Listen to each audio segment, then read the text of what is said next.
بسم اللہ الرحمن الرحیم۔ السلام علیکم۔ ڈپریشن میں اکثر لوگ یہ سوال کرتے ہیں کہ کیا جو ہم دعا بار بار اللہ تعالیٰ سے مانگ رہے ہیں وہ قبول بھی ہوگی یا نہیں۔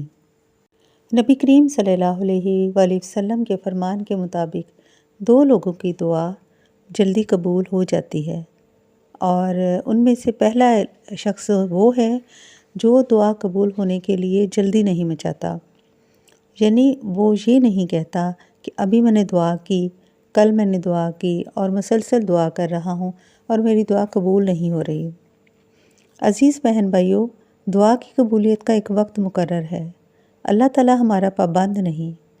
اللہ تعالیٰ کے سامنے ہم سب عاجز ہیں۔ وہ ہمارے سامنے نعوذ باللہ عاجز نہیں کہ ہم نے مانگا ہے تو وہ فوراً عطا کرے۔ وہ پہلے دیکھے گا کہ کون سا وقت ہمارے لیے سوٹیبل ہے، کون سا وقت ہمارے لیے بہتر ہے، اس وقت وہ عطا کرے گا۔ اور دوسرا شخص وہ جو کہ خشوع و خضوع کے ساتھ دعا کرتا ہے، یعنی اللہ کے سامنے بیٹھ کر وہ ادھر ادھر توجہ کیے بغیر دعا کرتا ہے۔ نبی کریم صلی اللہ علیہ وآلہ وسلم نے فرمایا کہ اللہ غافل دل کی دعا قبول نہیں کرتا، یعنی ایک شخص دعا تو کر رہا ہے لیکن اس کی توجہ دنیا کی طرف ہے، دنیا کے کاموں میں الجھا ہوا ہے۔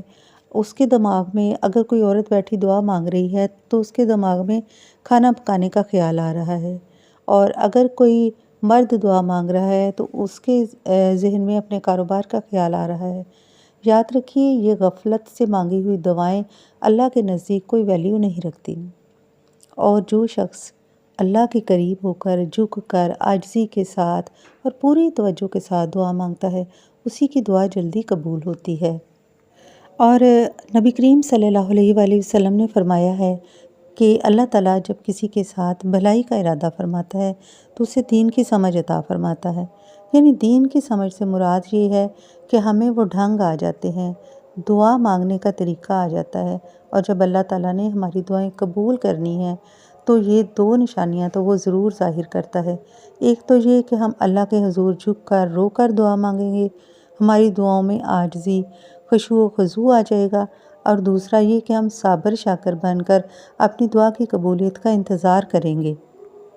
عزیز بہن بھائیوں، ہمیں خود کا جائزہ لینا چاہیے اور یہ دیکھنا چاہیے کہ کیا ہمارے اندر یہ 2 چیزیں ہیں، کیا ہمارے اندر صبر ہے، اور کیا ہم اللہ تعالیٰ سے بہتر طریقے سے دعا مانگ رہے ہیں، یا غفلت سے ہم دعا مانگ رہے ہیں، اور پھر دعا مانگ کر ہم جلدی نہیں مچا رہے دعا کی قبولیت کے لیے، اور پھر صابر شاکر ہو کر اپنی دعا کے قبولیت کا انتظار کر رہے ہیں۔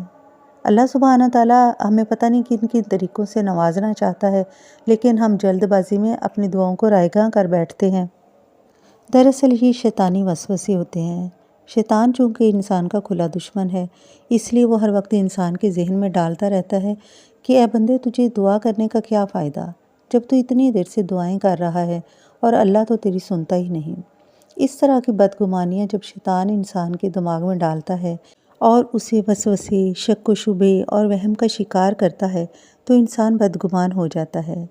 اللہ تعالیٰ سے دعا ہے کہ اللہ تعالیٰ ہمیں شیطان کے شر سے بچائے اور ہمیں وہ فہم اور سمجھ عطا فرمائے کہ ہم اس کی حکمتوں اور مصلحتوں کو سمجھ سکیں۔